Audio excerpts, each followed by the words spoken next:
Le 14 octobre 2025, SpaceX a une nouvelle fois fait trembler la côte du Texas. À 1h45, le Starship s'est élancé pour son 11e vol. Pas d'explosion, pas de feu d'artifice, et pourtant, ce vol 11 est peut-être le plus crucial de tous, car il marque la fin d'une ère, celle du bloc 2, avant le passage à la version 3, plus grande, plus puissante, plus ambitieuse. Aujourd'hui, on va plonger ensemble dans ce vol 11 pour comprendre ce qui a changé, ce qui a été testé, et ce que cela annonce pour l'avenir du programme Starship.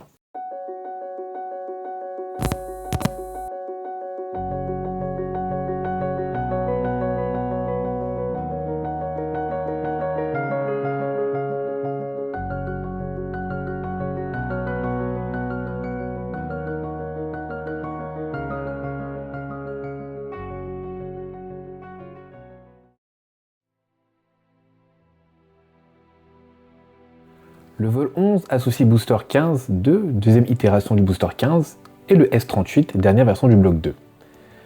Décollage parfait, 33 moteurs Raptor V2 délivrant près de 7600 tonnes de poussée, passage du Mach Q à environ 11 km d'altitude, vitesse Mach 1. Le booster amorce sans retour 5 moteurs allumés au lieu de 3 pour tester une configuration plus stable. Il exécute son boost back burn, son flip and burn, et termine par un amérissage en douceur dans le golfe du Mexique, à quelques kilomètres seulement de la Starbase.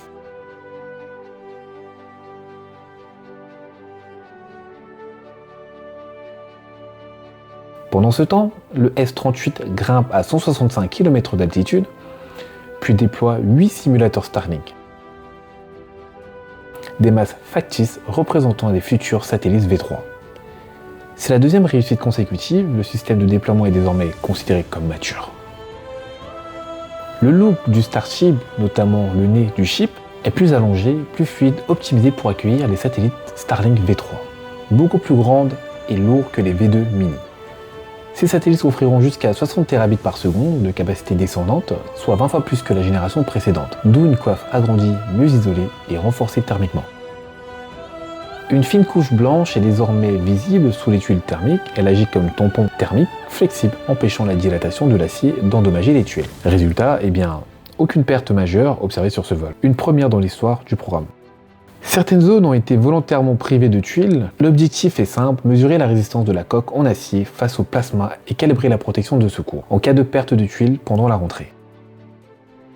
En Floride, SpaceX a mis en service une usine entièrement automatisée surnommée la Bakery, capable de produire plusieurs milliers de tuiles thermiques par jour. C'est la première fois qu'un bouclier thermique orbital entre en production de masse. Le dôme supérieur du booster, zone la plus exposée aux flammes des Raptors du deuxième étage, a été renforcé. Des plaques de protection en acier et un nouveau hot staging ring intégré évitent désormais que le gaz ne brûle le sommet du booster. Ce système sera permanent sur la version V3. Plus léger, plus solide et fusionné à la structure du premier étage. Le mystérieux tube interne, encore hypothétique. Plusieurs observateurs ont repéré un long tube en acier à l'intérieur du booster. Il pourrait servir de renfort structurel, de conduit de transfert de carburant ou de colonne de rigidité pour stabiliser la poussée. Rien d'officiel. Mais une observation intrigante qu'il faudra surveiller. Des rumeurs évoquent le passage de 4 à 5 grilles fines pour améliorer la stabilité latérale. Les nouveaux prototypes montrent déjà des ailettes redessinées, plus larges et inclinées différemment. Si cela est confirmé, cela offrira un contrôle plus précis pendant la descente du booster.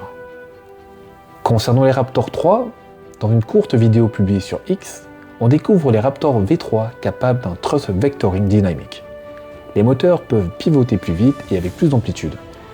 Ces ajustements permettront une stabilisation active du Starship dès le décollage et surtout pendant les vols orbitaux complexes.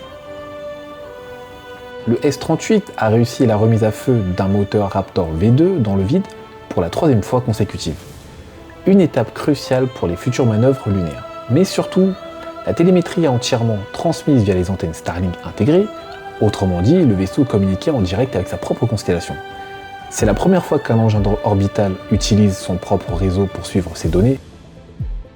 Une étape fondamentale vers les missions autonomes interplanétaires. Rentrée à 27 000 km/h, angle contrôlé, belly flop parfait. Cette fois, l'oscillation latérale a été réduite d'environ 15% par rapport au vol 10.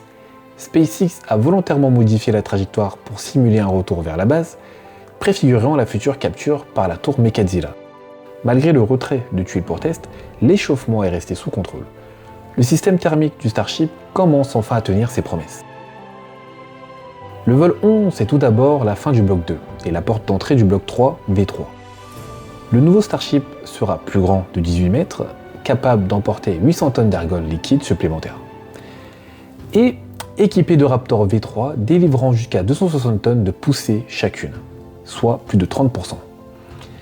Il intègre un port d'amarrage orbital pour le ravitaillement en vol, une étape essentielle avant toute mission martienne.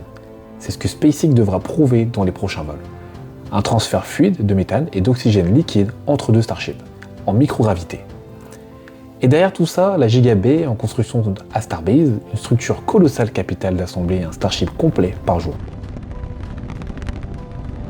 Cela est la concrétisation du rêve d'Elon Musk.